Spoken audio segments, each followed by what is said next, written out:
Downstairs neighbors wouldn't turn down music, nuked them from orbit. Was suggested to cross from /r/malicious compliance. I was inspired by a recent to tell my own bad neighbor story, can't think of a better place to post it. Flashback to 2014, or so. I moved out on my own in 2013 and moved into an old house converted into a 2-floor apartment. Directly across from my future in-laws, the downstairs neighbors were loud, blaring music at all hours, yes, all of the hours, wouldn't cut the grass or take out the trash on our shared schedule. Crappy neighbors. But never bothered me directly. The guy was pretty chill when sober and would turn the music down a little when I texted him. He was okay until his girlfriend moved in. Now add shouting matches to the mix. And all of a sudden my requests to turn down the music makes him turn it up. I can barely walk on my super thin floor without her banging on the ceiling with a broom. I was okay since I am heavy sleeper and could sleep through anything. My wife moved in and I quickly found out that she is quite the opposite. Fan on turned at a certain angle in the doorway of the bathroom, door closed halfway, blackout curtains with them taped to the wall so zero light comes through. Zero sounds other than the fan, you get the idea. I told her that we can't expect them to remain silent when she's ready for bed, we need to be reasonable, but the wall rattling music needs to stop during the night. She hated it during the day, but I told her there's nothing we can do then, so she would go to her parents' house a lot during the day. I talked to neighbor guy, he said yeah man that's cool, but it turns out the girlfriend wasn't having it and his attitude then changed to yeah well it's our house so you can go F yourself if you think you can tell us what to do, and you can move out if you don't like it. Something definitely had to change once she was pregnant and then the baby came, so I did the only thing I could do. I fought fire with fire and maliciously complied with the law to the T. I could only report them for noise after 11 p.m. I now forget the morning hour when the noise could start, but I believe it was 9 a.m. My dad has these huge old concert speakers in his garage. Professional grade black leather bound, 5 feet tall and 3 feet wide, and a pretty nice vintage stereo/amp.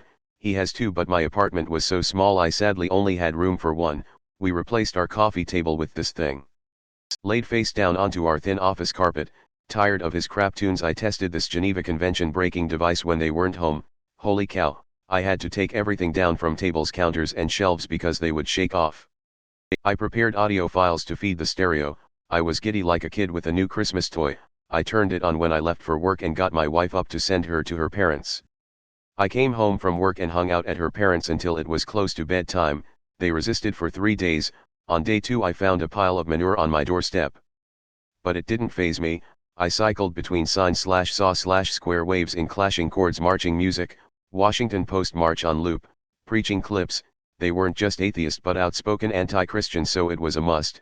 The most stupid songs you could think of, Captain Planet theme song, chicken dance, etc. This poor old house rattled in ways I didn't think possible. The vibrations from the sine wave would make your vision blur. I eventually got a text from him that read, "Sorry man, you can stop now." I did not. He needed a few more days to let it sink in. Plus I had so much fun putting it together. They complained to the police and the landlord. There was nothing they could do since I wasn't doing anything wrong. I didn't even hear music during the time of peace to follow. It was so quiet. They would build up their courage and try again every few weeks when I wasn't home, but my wife was. I then showed her how to tame the beast so she could let it loose while I was away. I had to give them a spanking every now and then, but they learned. They were so happy when we moved out. Downstairs neighbors should realize that they have a disadvantage in these kinds of disputes. You literally had the high ground. Any noise you made on your floor was transmitted directly into their apartment. They would have had to be so much louder to have the same effect upwards. I had a friend who lived in the middle story of a 3-flat. The upstairs neighbors liked rockabilly. The downstairs neighbors thought it was him playing it. One night, middle of the night, upstairs neighbors start again. Downstairs neighbors crank up their mariachi music to combat it. Friend got out his bagpipes and ended it all. This is beautiful. It brought a tear to my eye.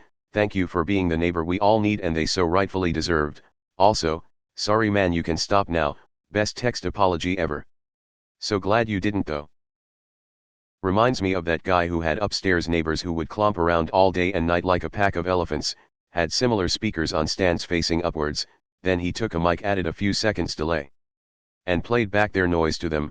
The cops came and he showed them the rig, so they just laughed and asked them upstairs to stop. Thanks for watching. If you enjoyed this video, give it a like and subscribe. It's free. Check out some other videos I've made.